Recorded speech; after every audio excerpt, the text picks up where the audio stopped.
Here's something that'll make you think twice next time you open your fridge. The average American household today throws away about 30% of the food it buys. 30%. In a 1950s household, that number was closer to zero. Not because they were more disciplined, not because they had better willpower, because they had rules. Quiet, unwritten rules that every person in the house understood without being told. Today, I'm bringing you those rules, and why following even a few of them changes everything about how you cook. The 1950s American pantry was a system, not a collection of random cans and boxes, a carefully managed operation where everything had a purpose, everything had a place, and nothing left that system without being fully used first. This wasn't minimalism as a lifestyle choice. It was the direct inheritance of 2 decades of scarcity. The Depression, then the war, then the rationing that followed. The women who ran these households had grown up learning that waste was not just inefficient, it was wrong. And that belief translated into a set of pantry rules so practical and so effective that following them today would cut most families' grocery bills significantly while producing better-tasting food. These are the rules they lived by. Let's go through them one by one. Rule 1. First in, first out. Every can, every jar, every package that came into the pantry went to the back. Whatever was already there moved to the front. This is called FIFO, first in, first out, and it's the inventory management system used by every professional kitchen and grocery store in the world. In the 1950s household, it was automatic, practiced without a name, taught by demonstration rather than explanation. The result? Nothing expired. Nothing got pushed to the back and forgotten.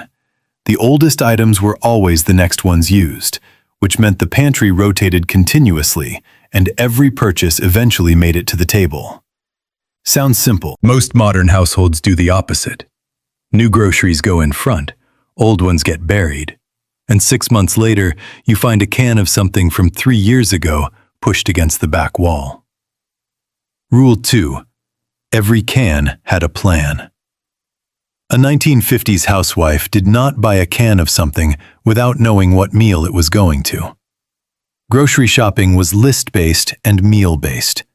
You planned the week's dinners first, wrote the list from those plans, and bought exactly what was needed. Nothing entered the pantry speculatively.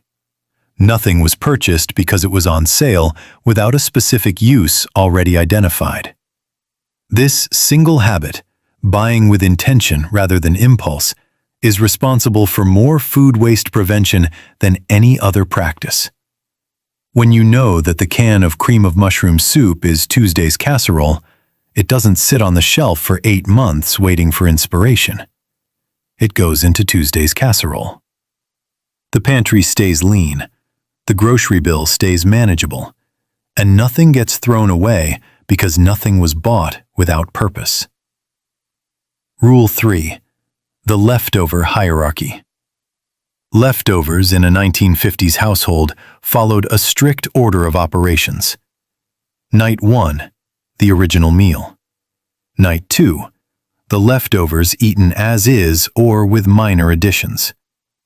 Night 3, the leftovers transformed into something new, a soup, a hash, a casserole that bore no resemblance to what it had started as. Nothing was thrown away until it had been through all 3 stages. This meant that a Sunday pot roast became Monday's beef and vegetable soup, which became Tuesday's hash with fried potatoes. The bones from the roast became Wednesday's broth. 3 meals from 1 piece of meat, plus a week's worth of cooking liquid. This wasn't creativity for its own sake. It was systematic, planned, and executed the same way every week. The creative part was making each iteration taste different enough that the family didn't notice they were eating the same meat 4 days in a row. If this kind of practical food history is useful to you, and we've got a lot more rules to get through, hit subscribe. New video every single day on Vintage Table USA. Let's keep going. Rule 4. Fat was never wasted. Every fat that came out of cooking went somewhere useful. Bacon grease into the tin can by the stove. Chicken fat skimmed from broth and saved in a jar. Butter wrappers folded and kept in the refrigerator for greasing pans. Beef drippings from the roasting pan poured into a container and used for gravy or spread on bread. The modern kitchen throws all of this away without thinking. The 1950s kitchen understood that cooking fat is flavor, concentrated, free, and more effective than anything you could buy to replace it.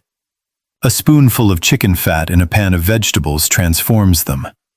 Beef drippings in a gravy make it taste like the roast itself. Bacon grease on a cast iron skillet before cornbread gives you a crust that butter cannot produce. These fats were not byproducts. They were ingredients. Rule 5. Bread never hit the trash. A loaf of bread in a 1950s household moved through a life cycle. Fresh bread for sandwiches and dinner. Day-old bread for toast or bread and butter. Stale bread for croutons, stuffing, or bread pudding. Very stale bread crushed into breadcrumbs for coating or thickening. Rock-hard bread soaked in water or milk and added to meatloaf for moisture and volume.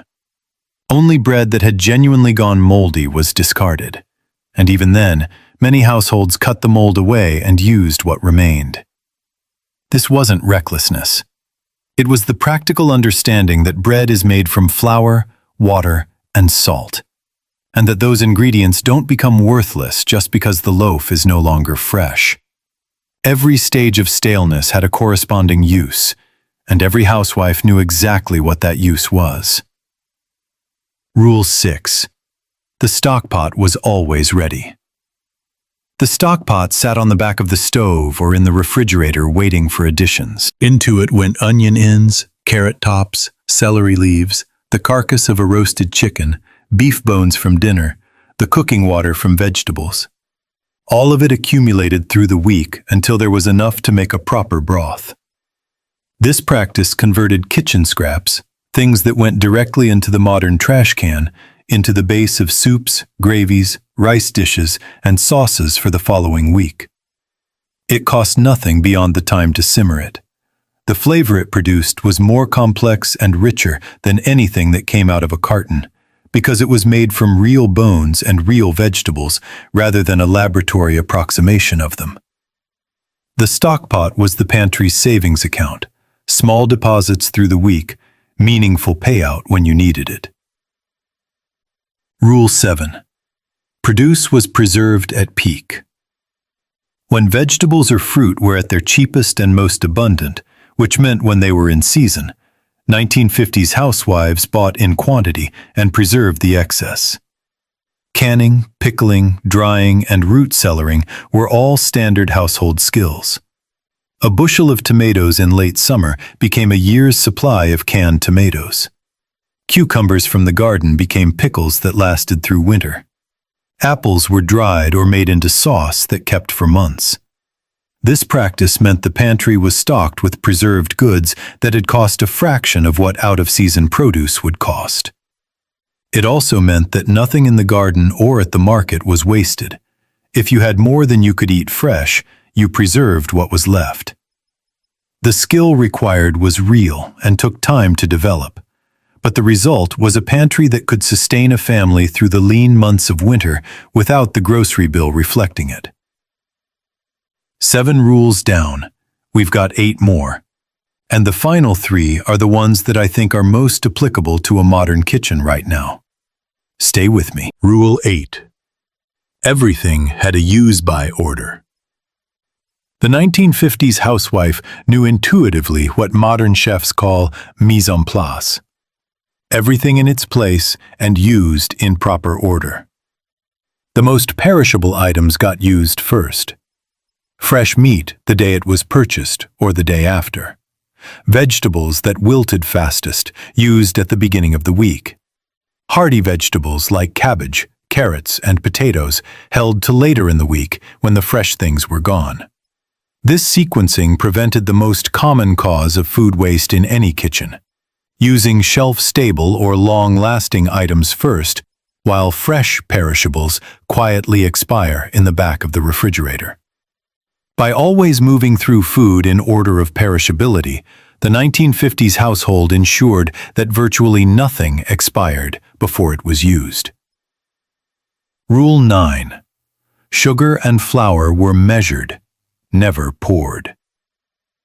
In a modern kitchen, flour and sugar come out of a bag or a canister and go into a recipe with a margin of error. In a 1950s kitchen, they were measured precisely. Not because of obsessive accuracy, but because they cost money and wasting them was not acceptable.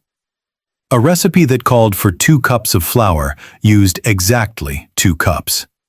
The bag was rolled closed and returned to the shelf.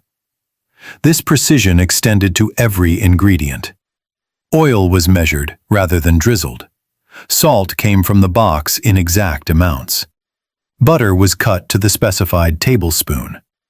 The discipline of precise measurement that professional baking demands was simply the default in these kitchens, because every ingredient was treated as the small but real expenditure it represented. Rule 10. Meal planning was non-negotiable. The week's meals were planned before the week began. Sunday evening or Monday morning, the housewife mapped out what was being served each night, cross-referenced against what was already in the pantry, and bought only what was genuinely needed to fill the gaps. This plan was not a vague intention. It was a commitment that shaped every subsequent decision about shopping, cooking, and using what was on hand. Meal planning prevented the 2 most common causes of food waste: buying things you already have because you forgot, and buying things you intend to use without a specific plan for using them. When dinner is decided in advance, shopping is efficient, cooking is organized, and nothing sits in the pantry past its useful life, waiting for inspiration that never arrives. Rule 11. Cooking water was saved. The water used to boil vegetables was never poured down the drain. Potato water, cloudy and starch-thickened, became gravy. Bean cooking water was added back to soups. The liquid from canned vegetables went into the stockpot or the base of a sauce.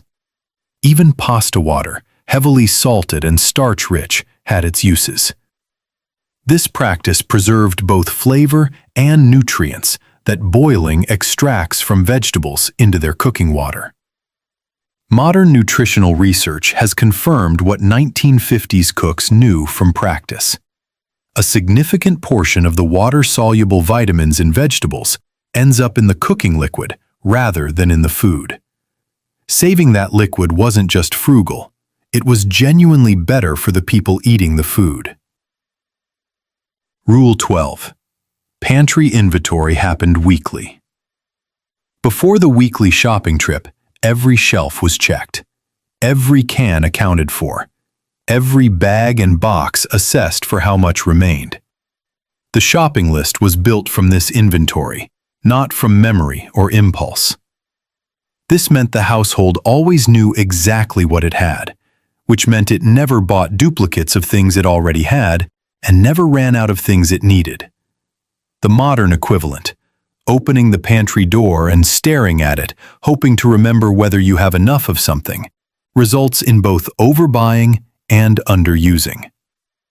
A systematic weekly count takes 10 minutes and eliminates both problems. The 1950s housewife did it automatically, because running a household on a tight budget left no room for the inefficiency of not knowing what was on the shelf.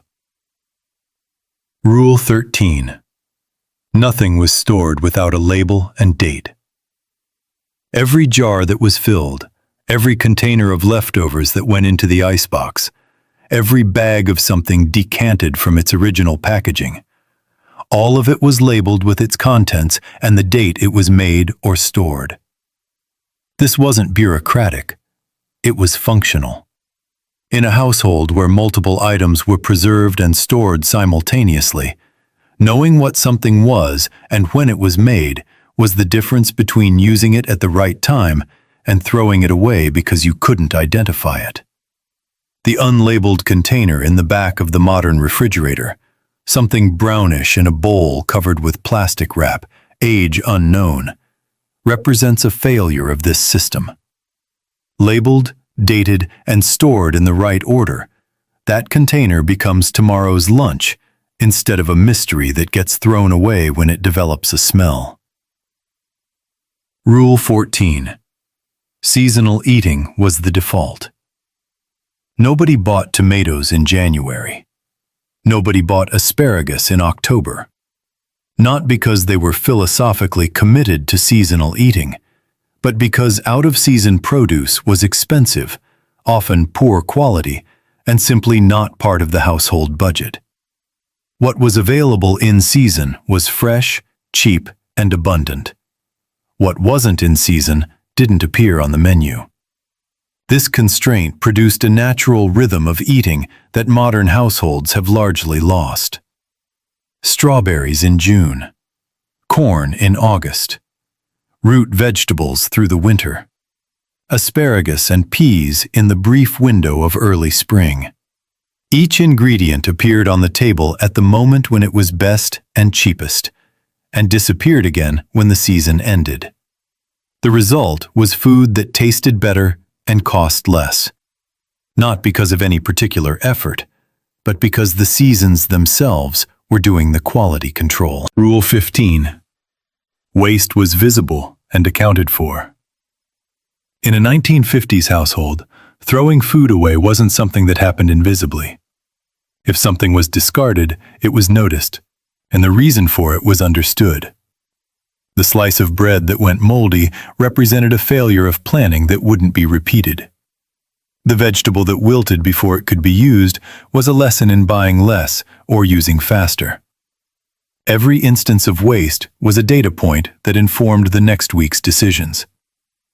The modern kitchen throws food away invisibly, into a trash can that disappears without accounting, purchased with a credit card that abstracts the cost, replaced at the grocery store without a clear understanding of what exactly was lost.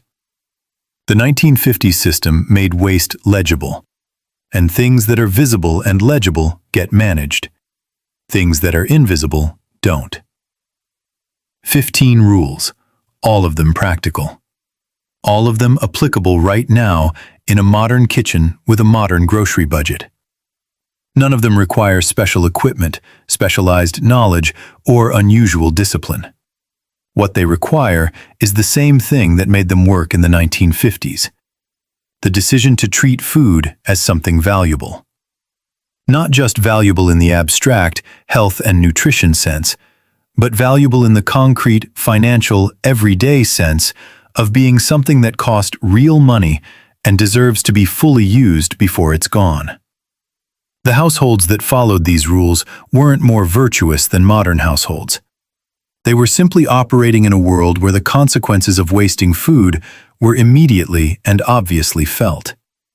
We've built systems that insulate us from those consequences, and in doing so, we've lost some habits that were genuinely worth keeping. If one of these rules is going into your kitchen this week, drop it in the comments. I'm genuinely curious which one lands. Like this video if you found value in it, and subscribe, because tomorrow we keep digging into the parts of American food history that don't get talked about enough.